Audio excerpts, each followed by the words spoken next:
वाशिम जिल्ह्यामध्ये होणाऱ्या आगामी स्थानिक स्वराज्य संस्थांच्या निवडणुकीसाठी भाजपने मोठी खेळी खेळली आहे। निवडणूक व्यवस्थापनामध्ये माहिर असलेले नेते राजू पाटील राजे यांची निवडणूक प्रभारी म्हणून नियुक्ती करण्यात आली आहे।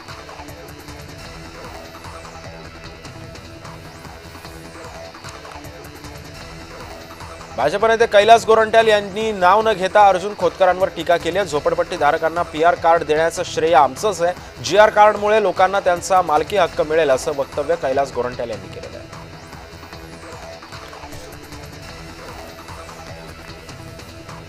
सतेज पाटलांनी महायुती सरकारवर निशाणा साधलेला आहे। कर्जमाफीच्या वेळेला आर्थिक शिस्तीचे धडे देतात आणि राज्यभरामध्ये जमिनींचे घोटाळे करतात असं वक्तव्य सतेज पाटलांनी केलं।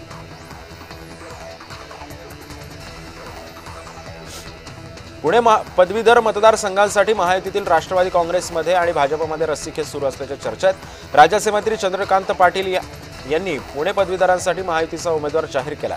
चंद्रकांत पाटलांनी शरद लाड आणि यांचं नाव घोषित केलेलं होतं। शरद लाड हे शरद पवारांच्या राष्ट्रवादीचे पदवीधरचे आमदार अरुण लाड यांचे पुत्र आहेत।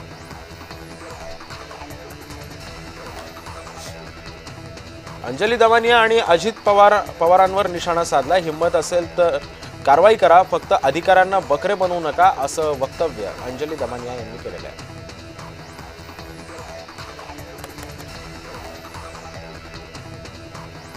महानगरपालिका निवडणुकीची जबाबदारी भाजपने राहुल ढिकलेंवर सोपवलेली आहे। राहुल ढिकले नाशिक पूर्व मतदारसंघाचे आमदार आहेत। अजित पवारांनी पत्रकारांशी बोलणं टाळलेले। पत्रकार प्रश्न विचारण्याआधीच अजित पवार निघून गेले। वंदे मातरम न म्हणणाऱ्या उर्दू शाळांवर कारवाई करा अशी मागणी भाजपचे प्रवक्ते केशव उपाध्यायांनी केली। वंदे मातरम केवळ गीत नाही तर स्वातंत्र्य लढ्याचा मंत्र होता असं ट्विट केशव उपाध्यायांनी केलेलं आहे। अजित पवारांचा मुलगा पार्थ पवारवर जमीन घोटाळ्याचा आरोप आहे। पुण्यामध्ये महारत्नाच्या जमिनीचा 1800 कोटींचा कथित घोटाळा पार्थ अजित पवार यांच्या कंपनीवरती गंभीर आरोप करण्यात आला असून महसूल मंत्रालयाकडे चौकशीची मागणी करण्यात आली आहे। चौकशी होईपर्यंत अजित पवारांनी राजीनामा द्यावा अशी प्रतिक्रिया पार्थ पवार प्रकरणी शरद पवारांच्या राष्ट्रवादीचे नेते एकनाथ खडसेंनी दिली आहे। नैतिकतेच्या आधारावर अजित पवारांनी राजीनामा द्यावा, जमीन व्यवहार रद्द करा अशी मागणी एकनाथ खडसेंनी केलेली आहे। पार्थ पवारची सखोल चौकशी करावी, अजित पवारांचा राजीनामाही घ्यावा अशी मागणी ओबीसी नेते नवनाथ वाघमारे यांनी केली आहे। पुण्यामध्ये पार्थ पवारांच्या विरोधामध्ये ठाकरे गटाने आंदोलन केले। हातामध्ये श्रीखंडाच्या वाट्या घेत आंदोलन करत अजित पवारांच्या राजीनाम्याची मागणी यावेळी करण्यात आली आहे। सुप्रिया सुळेंकडून पार्थ पवारांची पाठराखण करण्यात येते। मुख्यमंत्र्यांनी जमिनीबाबत स्पष्टीकरण द्यावं। सरकार म्हणते जमीन विकता येत नाही, मग जमीन कशी विकली गेली असा सवाल सुप्रिया सुळेंनी उपस्थित केला आहे। स्टॅम्प ड्युटी बुडवून सरकारचा महसूल बुडवला, याबाबत सखोल चौकशी झाली पाहिजे। 70,000 कोटी पचले म्हणून सगळंच पचेल असं नाही असं म्हणत राजू शेट्टींनी अजित पवारांवर निशाणा साधलाय।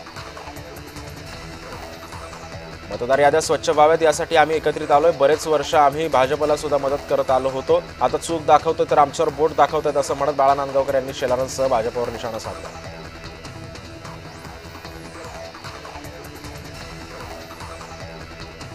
राज्यातील मतदार याद्या सदोष कराव्यात यासाठी राज्य सरकार आणि केंद्रीय निवडणूक आयोगानं लक्ष घालावं। लोकसभेमध्ये वाढलेल्या मतदानावर आक्षेप असल्याचा आरोप अनिल देसाई यांनी केलेला आहे। मंत्री आशिष शेलारांचा ट्विट करत ठाकरेंवर त्यांनी निशाणा साधला। ठाकरेंनी हिंदू मतदारांना वोट चोर ठरवलंय असं वक्तव्य आशिष शेलार यांनी केलं।